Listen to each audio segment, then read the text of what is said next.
bab 3 itu bukan metode lagi. Bab tentang metode itu ada bab 2. Bab 3 itu bisa aja langsung hasil gitu.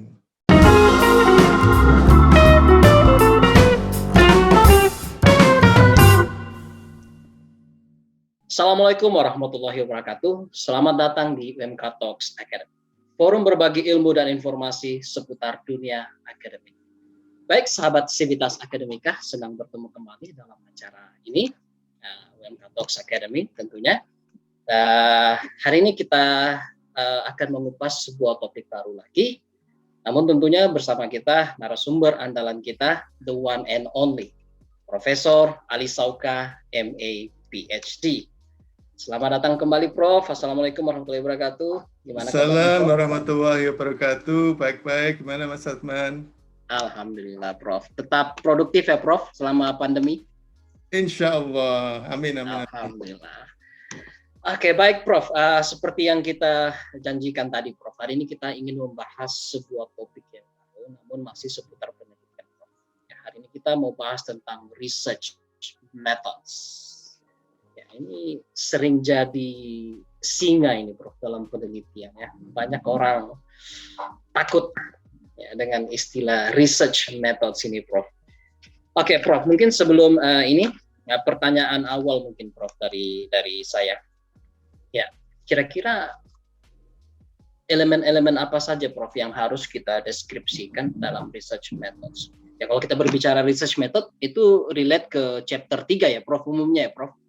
Iya, ya saya sampaikan. Ya, baik. Gini, mungkin saya ingin merespon pertanyaan yang terakhir dari Pak Darman itu dulu ya. Chapter 3, yaitu pertanyaan itu jawabannya panjang juga ini. Benar, Prof.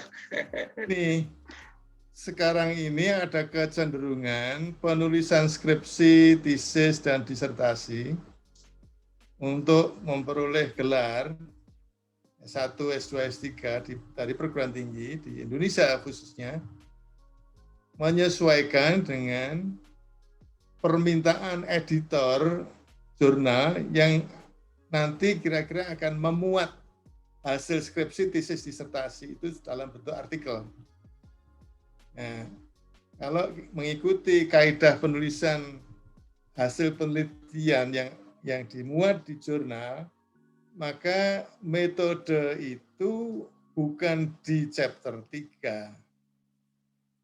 Ya. Jadi metode itu, dan kalau di jurnal kan tidak menggunakan istilah chapter ya.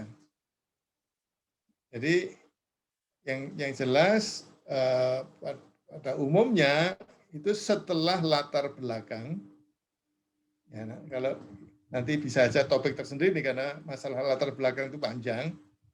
Setelah latar belakang, maka kemudian langsung dipaparkan metode bagaimana penelitian yang dilaporkan itu telah dilakukan. Jadi kalau boleh dua bagian ini saya sebut, yang latar belakang itu menjelaskan kenapa penelitian dilakukan, yang metode itu menjelaskan bagaimana penelitian dilakukan.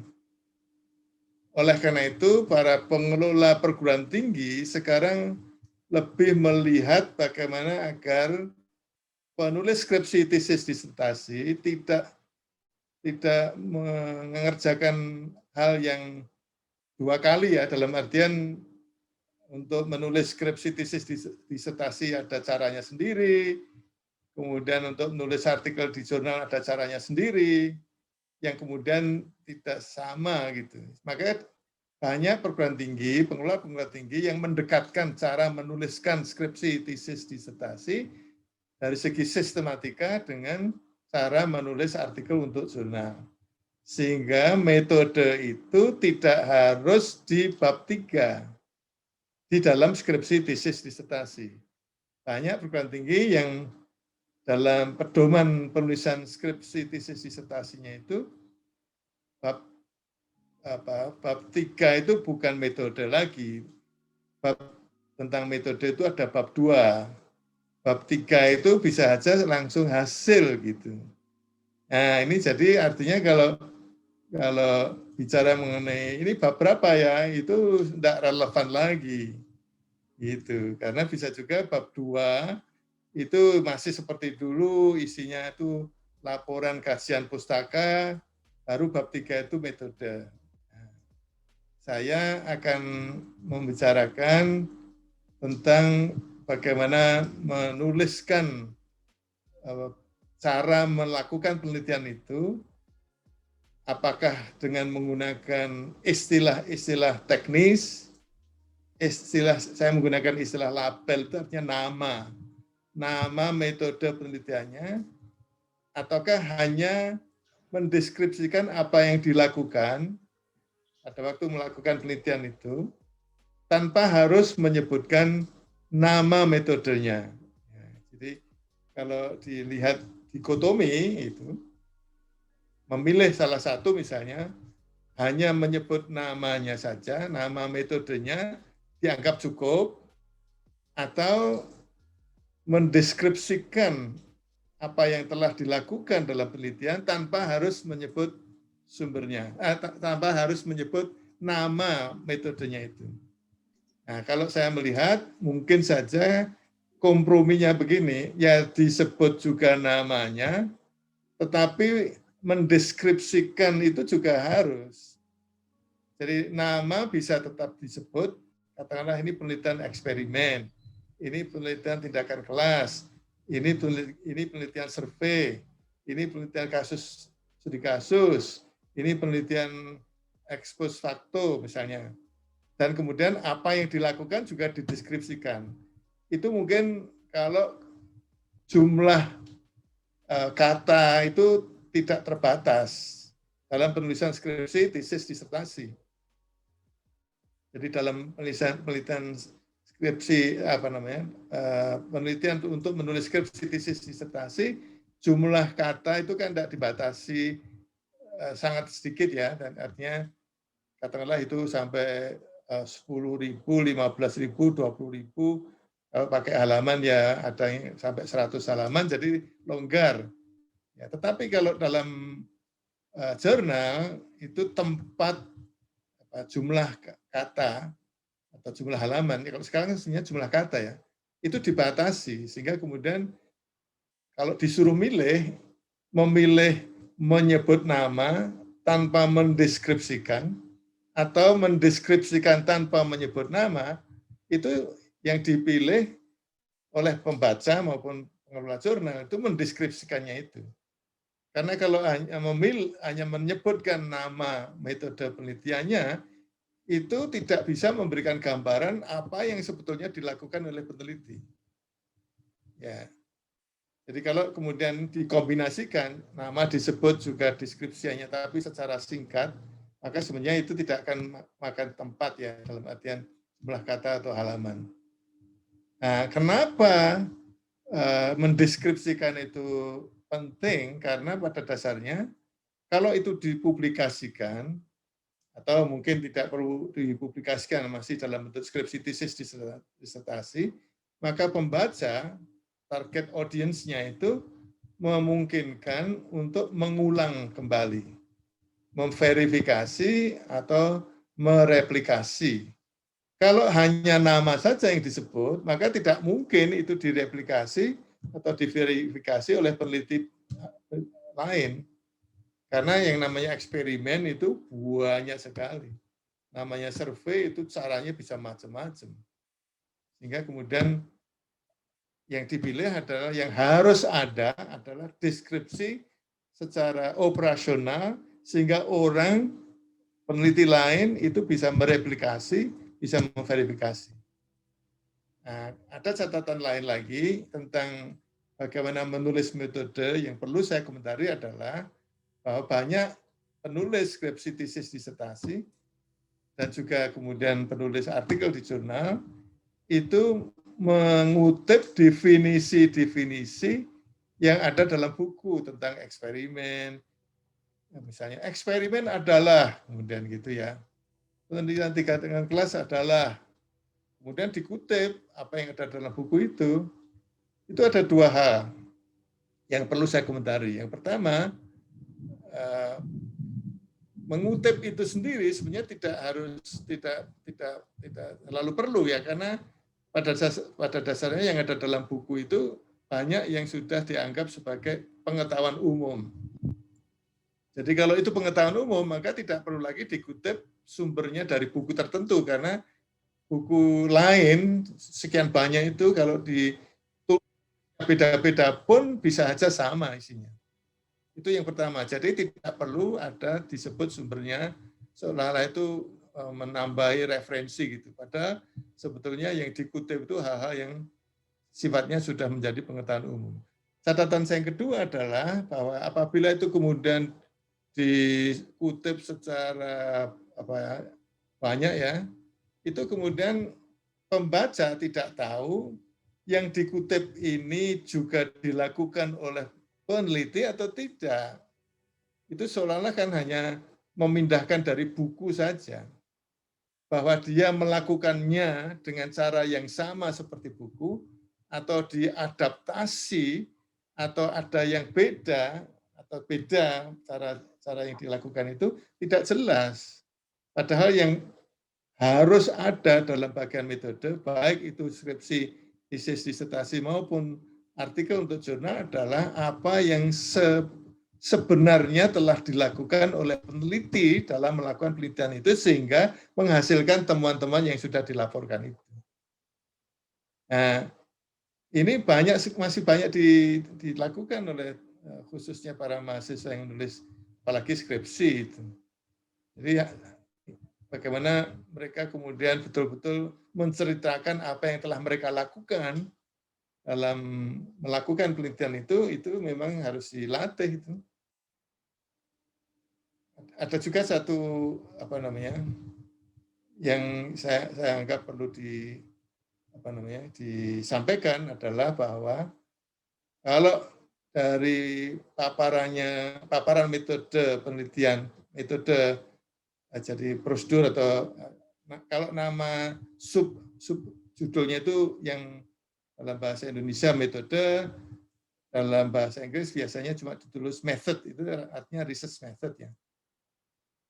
Dari yang saya kumpulkan sekian banyak jurnal yang bidangnya bermacam-macam, jarang sekali nama teknis dari metode penelitiannya itu dicantumkan, ditulis di situ. Ekstrimnya mengatakan bahwa penelitiannya itu sebenarnya eksperimen, tetapi tidak ada kata-kata penelitian saya adalah penelitian eksperimen.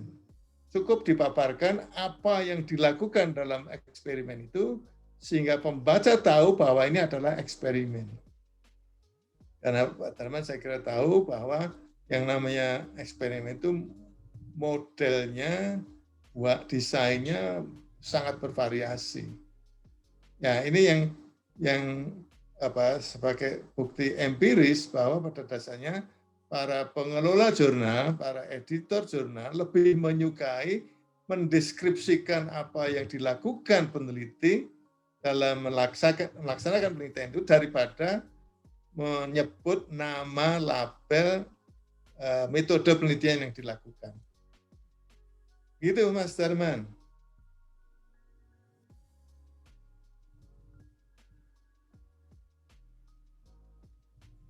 Suara. Ya, kembali ke pertanyaan awal saya tadi, Prof. Kira-kira elemen apa saja yang harus kita dideskripsikan dalam research method itu? Instrumen? Ya, sebetulnya yang paling penting adalah tentang data. Data yang relevan dengan untuk menjawab. Jadi acuan yang paling utama kan pertanyaan penelitian. Dari pertanyaan penelitian itu kira-kira bagaimana cara menjawabnya dengan mengumpulkan data. Pertama kali yang perlu dipikir adalah data berupa apa. Jadi misalnya kalau dalam penelitian bahasa atau pendidikan bahasa itu bisa saja data itu berupa opini, ya. Data itu opini. atau bisa juga data itu faktual, fakta, atau bisa juga datanya itu adalah bahasa. Jadi misalnya kalau ekstrimnya itu wawancara, ya dalam penelitian pendidikan bahasa maupun penelitian bahasa misalnya banyak sekali misalnya pengumpulan data itu menggunakan wawancara. Nah sebetulnya belum cukup mengatakan bahwa mengumpulkan data ini saya gunakan teknik wawancara, tapi yang lebih penting sebelumnya adalah apa sebenarnya data yang mau diperoleh dari wawancara itu. Apakah opini, ya, kalau kita misalnya mewawancarai, kemudian ada jawaban-jawaban, yang kita analisis itu opininya, pendapatnya tentang pandemi misalnya, atau yang kita ingin peroleh itu adalah penggunaan bahasanya. Bahasanya pakai bahasa apa gitu. Atau bisa juga ini masalah kompetensi bahasanya gitu.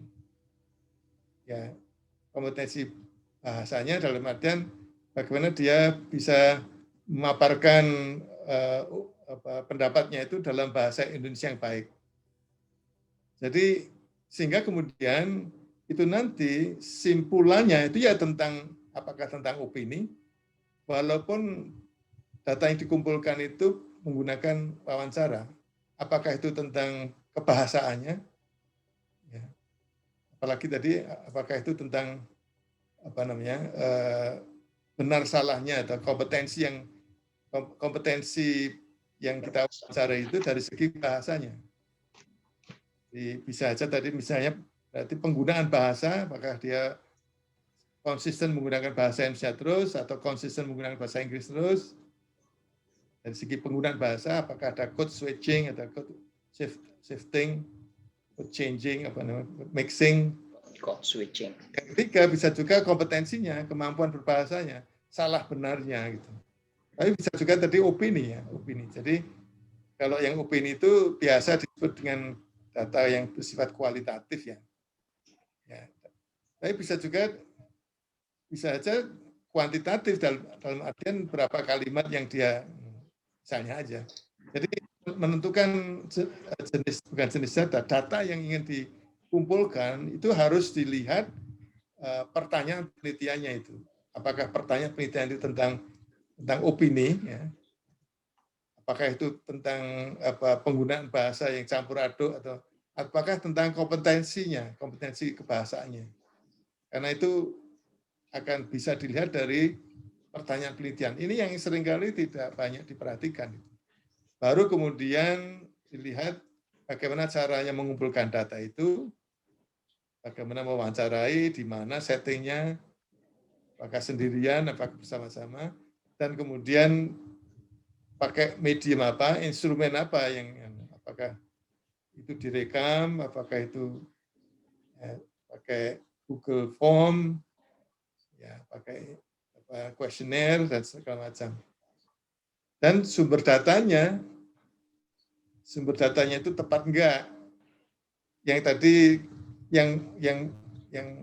sumber datanya harus didefinisikan dulu. Apakah dia termasuk kriteria sumber data yang sudah ditentukan? Misalnya murid siswa SMP kelas 1 yang aktif dalam pandemi misalnya, aktif dalam pembelajaran daring di masa pandemi misalnya gitu. Jadi dari segi pengumpulan data saja sudah saya sebut berapa tadi. Baru kemudian setelah itu kalau sudah terkumpul semua kecukupan datanya tadi dicek apakah kalau sampelnya 50 semuanya sudah cakupi, kalau kemudian kualitatif tadi apakah sudah ada kejenuhan. Baru kemudian bagaimana cara menganalisisnya. Nah, cara menganalisisnya itu sesuai dengan pertanyaan penelitian yang harus dijawab. Nah, ini semua harus dipaparkan. Dan akhirnya setelah kalau dalam penulisan skripsi, tesis, disertasi maupun jurnal juga dikehendaki adanya pembahasan. Tapi ini sekali lagi bagian metode ya. Di bagian metode itu kan pengumpulan data dan analisis. Pengumpulan data seperti yang tadi saya katakan itu mulai dari mengidentifikasi data seperti apa, sumber datanya yang tepat apa, instrumennya seperti apa, kemudian bagaimana dianalisis itu pada bagian metode. Bagian hasil itu kan pada bagian lain ya, bukan bagian metode. Sehingga kemudian pembaca itu bisa mengikuti alurnya itu, dan kalau mau memverifikasi, mengulang, replikasi itu bisa. Baik, Prof. Itu Mas Rahman. Ya, baik Prof. Wah, waktu kita sudah habis lagi nih Prof. Lagi-lagi waktu selalu membatasi kita Prof. Baik Prof, terima kasih atas pemaparannya hari ini. Sangat bermanfaat Prof. Semoga sehat selalu, panjang umur, sehingga kita bisa bertemu lagi pada episode selanjutnya. Terima kasih Prof. Ali. Sama-sama, terima kasih. Oke, baik, Sivitas Akademika, dimanapun Anda berada, sekian pemaparan kita pada hari ini. Semoga bisa mendatangkan manfaat. Dan lagi-lagi sebelum kita menutupi acara kita pada hari ini, sebuah pantun dari saya. Mencari peniti di dalam jerami, dari malam hingga ke pagi. Sudah habis waktu kita kali ini, semoga bisa berjumpa lagi. Iya. Baik, saya Sudarman MID, pamit undur diri. Semoga sampai ketemu di episode selanjutnya, tentunya di UMK Talks Academy. UMK Talks Academy, forumnya orang cerdik. Assalamualaikum warahmatullahi wabarakatuh. Sampai jumpa.